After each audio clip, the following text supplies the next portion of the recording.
Assalomu alaykum. Xayrli kech hammalarga. Osiyo gullari kanalini aziz muxlislari, mana men sizlar uchun sizlarga ko'rsatish uchun chirenkalar qoldirgan edim. Qolgan hamma chirenkalarimni ko'rsatdim, yerga ekib yubordim va o'sha ildiz otgan chirenkalar, ildiz ottirishga qo'ygan, sizlar bilan baravar Pashti baravar desam ham bo'ladi. Qo'ygan chirenkalarimni hozirgi holatini ko'rsatmoqchiman va ildiz otganlarni o'sha ekib olmoqchiman. Shuning uchun tayyorladim. Xo'sh, mana shu chirenka Drakon Rozi degan sort chirenogi. Mana 3 ta chirenok, 3 ta chirenokdan ko'rib turibsizlar. Mana qay holatda hozir. Bu 3 ta chirenok qachon? Yo 7 yoki 8 aprel kuni qo'yilgan. Bugun 23 aprel. Mana 7 yoki 8 aprel. Mana bu уже juda ham zo'r ildiz otgan. Buni o'zi ekib olishimiz kerak, lekin bunisida hali mana ildiz yo'q. Lekin bunisida ham ildiz yo'q. Demak, bularni yoki boshqatdan kesib qo'yamiz yoki yerga shundoqligincha ekib yuboraman. Qaranglar, ahamiyat bersanglar, bu yaxshi ildiz otgan, zo'r ildiz otgan bu 3 chirenokimiz. Mana ko'chatning 3 qismi. Hozir sekin yerga qo'yaman, chunki ekishga hovliga olib chiqqan edim buni. Lekin ildiz otish jarayonida mana shunaqa barglari qurishi mumkin. Mana bu yon shox bo'lgani uchun mana haligacha ildiz otmagan. Lekin chirib ham ketmagan. Mana yashilligicha turibdi. Mana buni bargini olib tashlaymiz. Bemalol osonlik bilan chiqadi. Mana. Lekin yaxshi. Mana sog'lom, juda ham yaxshi kunda yaxshi natijaga ega bo'lgan chirenokimiz mana bu 3 qismi. Demak, xom emas, mana xom deb o'ylashingiz mumkin, pishmagan, lekin mana yaxshi natijaga ega bo'lib, yaxshi ildiz otgan chirenokim mana shu. Keyingisini ko'rsataman. Mana bu ham yon shox, ko'rdinglarmi? Mana tayyor bo'lib turibdi, lekin ildiz otib ola olmayapti. Demak, bu ham mana yon shox. Ikkita mana o'sish nuqtasi bor. Demak, biz tajribamizdan ko'ramizki, yon shoxlarning ildiz otishi ancha qiyinroq va sekinroq bo'lar ekan. 8 yoki adashmasam 7 aprelda qo'yilgan chirenoklar bu. Endi yana undan ham oldin YouTube'da video tayyorlaganimda sizlarga adashmasam YouTube'da qaysi kuni video tayyorladim? Mana shunda ko'rsatgan nimam. Ko'rdinglarmi? Mana. Bu ham endi ishlashni boshlagan mana. Endi ishlayapti mana. Endi bu sal vaqtliroq hali bu ekishga, lekin o'shandan beri turibdi. Adashmasam sizlarga 3 aprel kuni video qo'ydim. 3 aprel kuni qo'yganman videoni. Adashmasam aniq eslolmayman. Mana shunda qo'yilgan chirenok.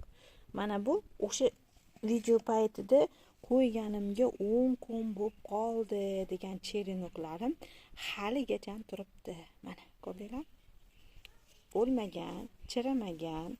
Mana bu yerda shoxlari o'sishda davom etyapti. Shu suvda turgan joyida o'sishyapti, lekin haligacha ildiz otmagan. Mana bular ham yon shoxlar. Bittasi Yugovino Любви, bittasi Simziyadema. Mana. Ko'rdinglarmi? Hali mana barigidan ham o'zi farqlanib turibdi. Tanasidan ham farqlanib turibdi. Bu qizg'ish, bu yashil.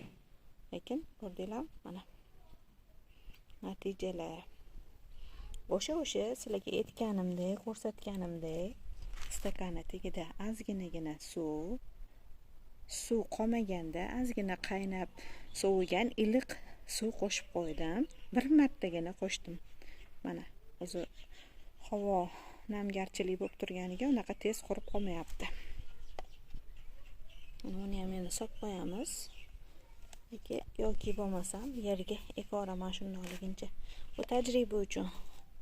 Mana bu ham o'sha 8 yoki 7 nimada ekkanim. Mana bu ildiz otgan, lekin o'zi juda ham nozik. Mana cho'plari ham juda ham nozik. Mana bo'ldi. Mana shu ko'rinishda ham bu ekishga tayyor hisoblanadi. Bo'ldi.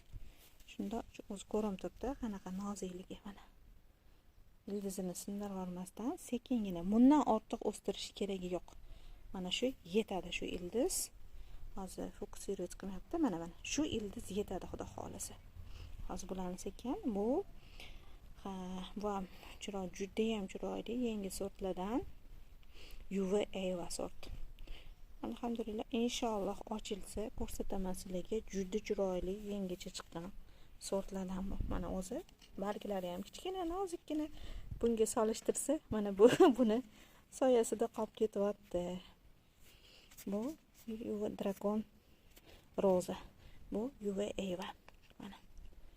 Bu ikkalasi shunda bemalol bitta kunda qo'yilgan cherenoklarni hozirgi kundagi 23-apreldagi holati. Mana.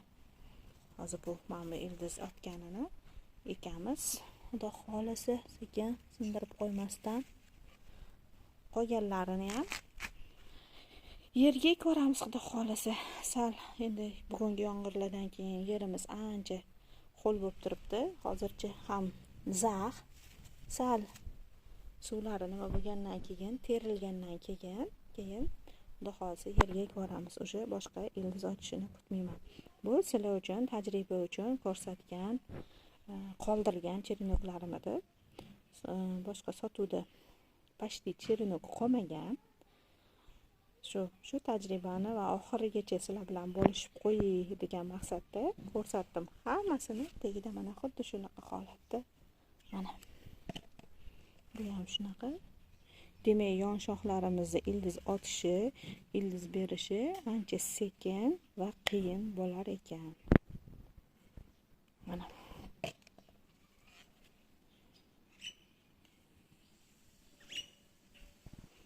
Hammaga rahmat, sog' salomat bo'linglar. Stakandagi o'sib, qancha paytda ildiz qoplab stakanni, agarda xohlovchilar bo'lsa, kommentga yozsanglar, qoldiringlar desanglar, men yana video tayyorlab qoldiraman. Stakanga ekib, stakanda qanchada stakandan almashtirish kerak, qanchada stakanni ildiz to'liq qoplaganini men ko'rsatib o'taman. Bu go'zal gexeralarim hozir bularni ham kattaroq vekka olmoqchiman. Hammaga rahmat, sog' salomat bo'linglar.